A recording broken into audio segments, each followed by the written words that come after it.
Shalom, selamat pagi dan selamat hari Minggu, saudaraku. Saya percaya kalian semalam diberkati Tuhan dengan istirahat yang luar biasa baik ya. Pagi hari ini persiapkan hatimu untuk pergi ke gereja lokalmu, langkahkan kakimu ya, melayani di sana atau beribadah ya. Berikan hatimu jadi kado indah buat Tuhan. Amin ya saudaraku. Saudaraku, saya teringat dengan satu kata yaitu disiplin. Pagi hari ini saya mau membahas tentang kata disiplin.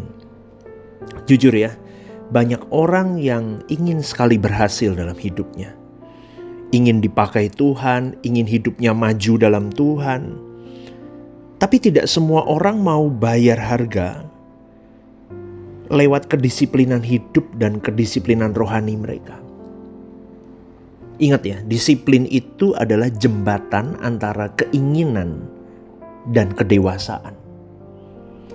1 Timotius 4 ayat 7 berkata, latihlah dirimu beribadah. Kata latihlah ini dengan bahasa aslinya gymnazo, akar kata dari gymnasium atau latihan terus menerus. Kalau gimnastik itu olahraga ya artinya ya. Latihlah. Ada kalimat perintah di dalamnya dan ada kata kerja di dalamnya. Do something untuk kamu bisa menjembatani antara keinginanmu dan kedewasaanmu berjalan serempak.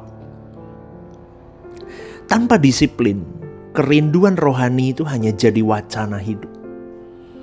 Tetapi dengan disiplin, kerinduanmu itu akan menjadi kenyataan. Apa itu disiplin rohani? Disiplin itu artinya begini saudaraku, mengarahkan hidup dengan sengaja. Itu disiplin. Disiplin bukan tentang kerja keras loh, tetapi tentang konsistensi dan arah.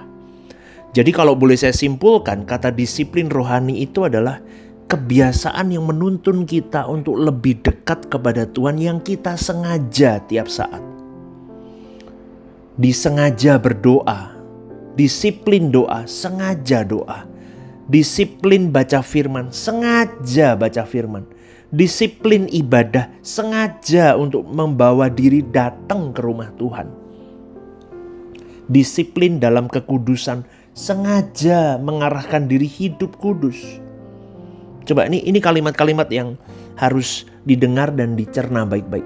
Disiplin penguasaan diri, sengaja untuk terus berjuang menguasai dirinya. Disiplin pengelolaan waktu, sengaja berjuang pintar mengelola waktu, mengarahkan diri untuk terus mengotak-atik hidup supaya bisa mengelola waktu.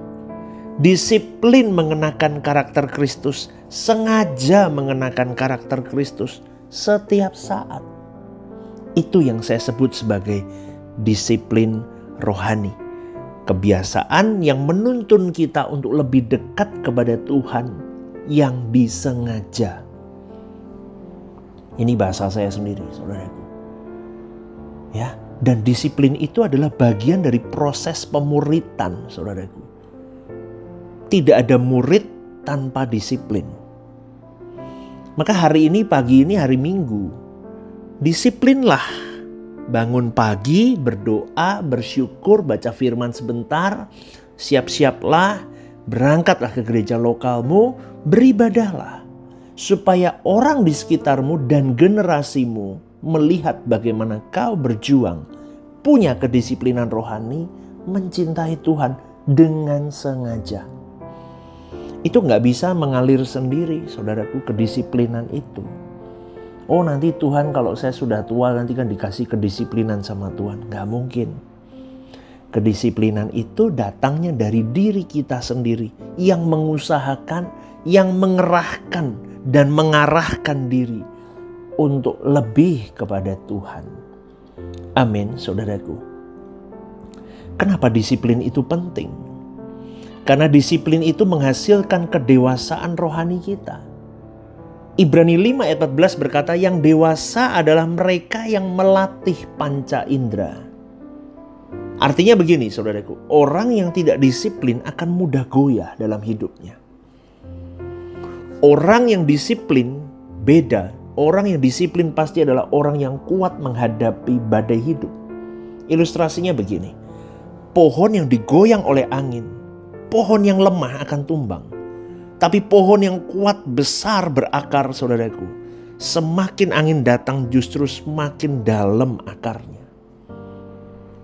Maka sekali lagi, kedisiplinan itu akan menghasilkan akar kedewasaan rohanimu semakin dalam. Sehingga ketika ada badai kehidupan yang menerpamu, kau tidak akan rubuh. Karena kau sudah terbiasa disiplin. Disiplin berdoa, disiplin baca firman, disiplin mengucap syukur, disiplin untuk mengelola waktu, disiplin untuk beribadah, disiplin untuk hidup kudus. Terus itu ya. Seperti renungan kemarin, dimulai dengan satu langkah kecil. Sama, terus berjuang, disiplin dari hal-hal kecil. Lama-lama, saudaraku, setelah diakumulasikan, kita menjadi seseorang yang memiliki gunung tinggi kedisiplinan yang kuat. Dan itu akan sangat powerful, saudaraku. Ya, jadi hidup mau seperti Kristus hidup itu bukan lagi agenda atau angan-angan atau slogan yang diucapkan di mulut, tetapi dimulai dari disiplin hal-hal kecil. Disiplin A, B, C, D, terus dipaksa. Sakit pertama-tama, malas pertama, malas banget deh. Terus tapi berjuang, ayo, malas tetap berangkat, malas tetap bangkit, malas tetap doa, malas tetap baca firman, terus. Lama-lama jadi habit, saudaraku. Dan itulah yang akan menghasilkan akar kedewasaan rohani yang luar biasa. Dalam Roma 12 ayat 2 dikatakan pembaruan budi terjadi setiap hari, bukan sesekali.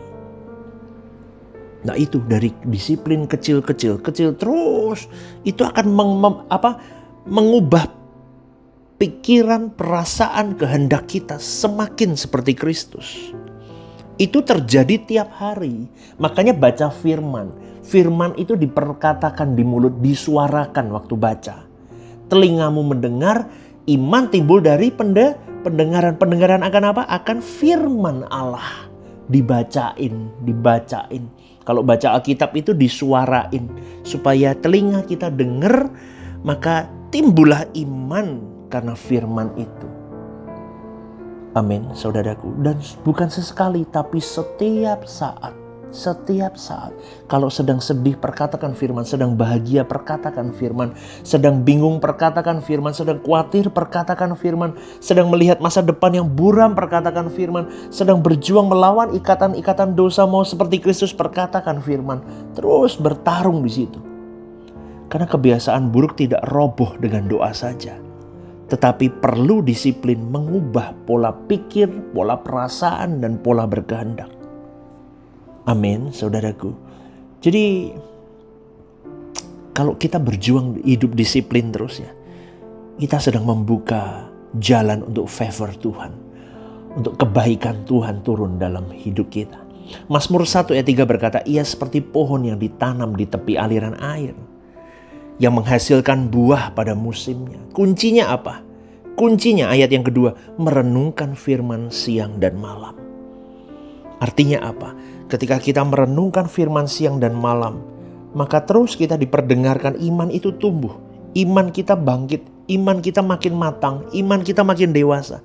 Maka konsistensi kita itu akan membuka pintu berkat kita. Pintu berkat jasmani, pintu berkat rohani, pintu berkat spiritual, pintu berkat hikmat, pintu berkat marifat yang daripada Tuhan, pintu berkat kebijaksanaan, pintu berkat damai sejahtera dibuka total sama kita. Iya dong, benar gak omongan saya? Kalau baca firman tiap hari, gak ada kekhawatiran, maka pintu kedamaian itu ada. Itu pintu berkat kedamaian dibuka ke kita. Banyak, saudaraku. Kau boleh kaya secara duniawi, tapi kalau nggak pernah mengalami, tidak pernah memiliki pintu berkat kedamaian dan ketenangan hati, nggak bisa. Kau tidak akan berkata hidupku bahagia, nggak akan. Tapi orang nggak punya apa-apa pun. Tapi kalau mengalami pintu berkat ketenangan hidup, damai sejahtera. Oh beda. Dia bisa berkata indahnya hidup bersama dengan Tuhan. Ya enggak saudaraku? Disiplin mengucapkan syukur. Disiplin memberkati kalimat-kalimatnya. Aku berkati pekerjaanku. Bersama dengan Tuhan aku berkati pekerjaanku, diberkati Tuhan akan memberkati banyak orang. Aku berdoa untuk pekerjaanku diberkati luar biasa, pelayananku, anakku, pernikahanku, semua yang kita lakukan, hidup kesehatanku diberkati Tuhan. Wah, itu mengucapkan berkat, memperkatakan yang baik. Amin, saudaraku. Disiplin kita berkata-kata yang baik.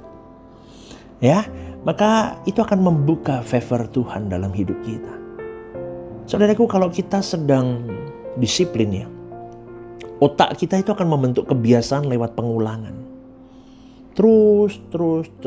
Disiplin itu bukan soal rajin, tapi soal pengulangan yang menjadi otomatis.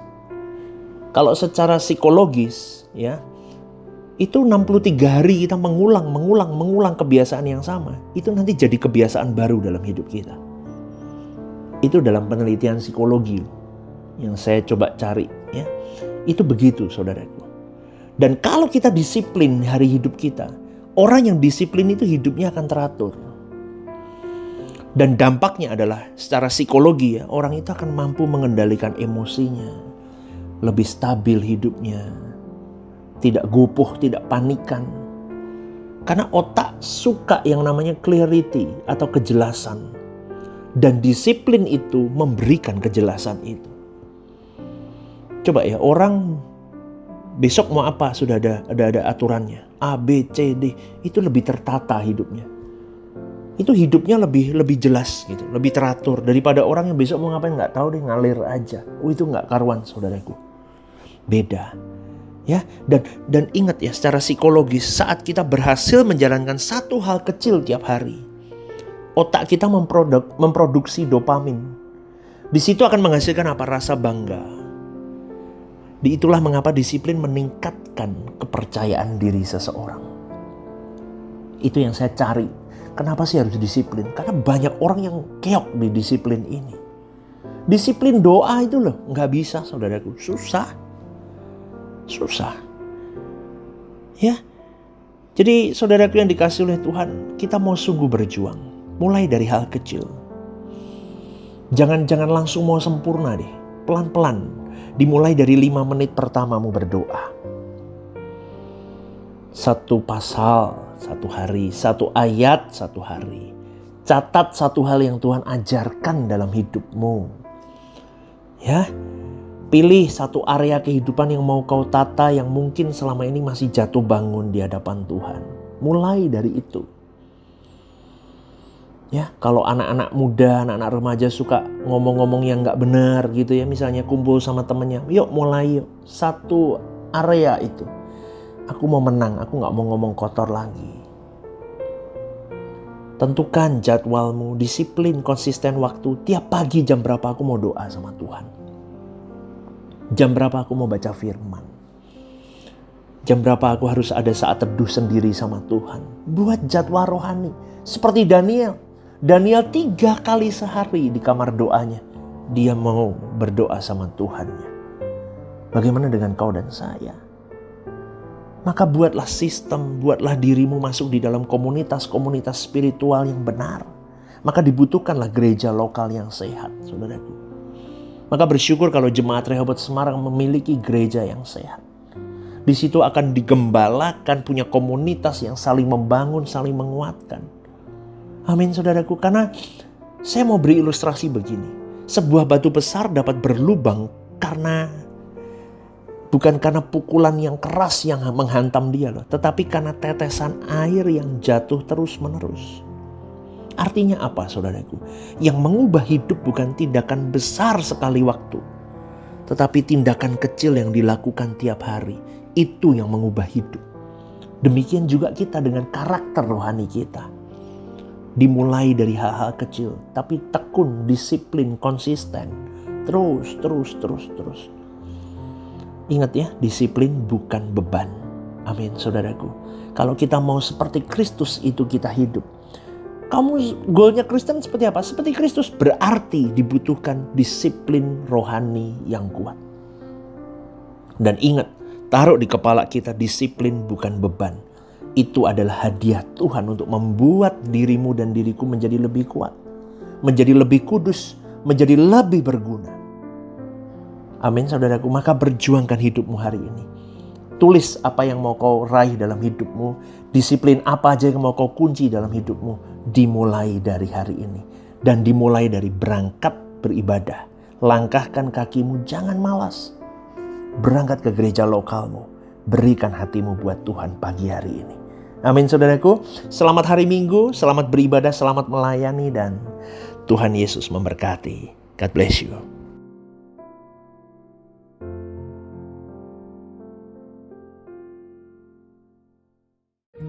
Ibadah Suara Kebenaran, setiap hari Rabu, jam 6:30 malam, di Gereja Sentral END Mall Lantai UG. Ibadah Raya setiap hari Minggu, jam 10 pagi, di Gedung Gereja Sentralan Mall Lantai UG, disertai ibadah anak dan teens. Home Usia Indah, setiap Jumat Minggu kedua, jam 5:30 sore, di Gedung Gereja. Ajak rekan dan saudara Anda untuk bergabung bersama kami.